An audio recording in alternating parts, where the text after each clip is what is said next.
बिना ट्यूशन के और बिना कोचिंग के आप अपने सुनहरे भविष्य की कल्पना भी नहीं कर सकते। वर्ष 1947 में जब भारत को आज़ादी मिली, तब हमारे देश में शिक्षा व्यवस्था बहुत कमज़ोर थी। धीरे धीरे इसमें बदलाव हुए, लेकिन 90 के दशक तक शिक्षा का एक ही केंद्र होता था और वो था स्कूल। हम स्कूल को शिक्षा का मंदिर कहते थे। हर जगह यही लिखा होता था, किताबों में भी यही पढ़ाया जाता था, फिल्मों में भी यही देखने को मिलता था। उस समय छात्र स्कूल से घर लौटने के बाद अपना होमवर्क पूरा करते थे।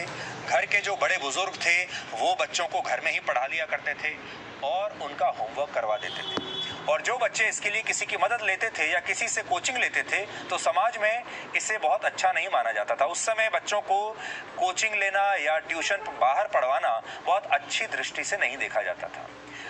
ट्यूशन पढ़ाने वाले शिक्षकों को भी समाज में वो सम्मान नहीं मिलता था जो आज मिलता है। ना वो पैसा मिलता था, ना वो सम्मान मिलता था।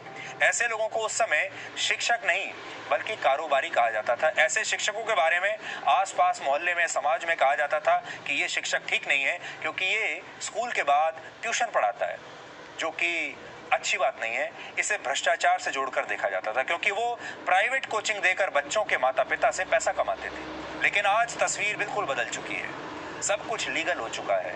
समाज ने सब कुछ स्वीकार कर लिया है। आज स्कूल वाली शिक्षा व्यवस्था के समानांतर ट्यूशन वाली एक नई व्यवस्था खड़ी हो गई है। स्कूल एक जगह चल रहे हैं, एक ट्रैक पर, और उसके साथ साथ उसके पैरेलल ट्रैक पर ट्यूशन और कोचिंग क्लास भी चल रही है। और अगर आप सिर्फ स्कूल और कॉलेज जा रहे हैं, ट्यूशन नहीं पढ़ रहे हैं, कोचिंग क्लास में नहीं जा रहे हैं, तो आपका भविष्य उज्जवल नहीं है।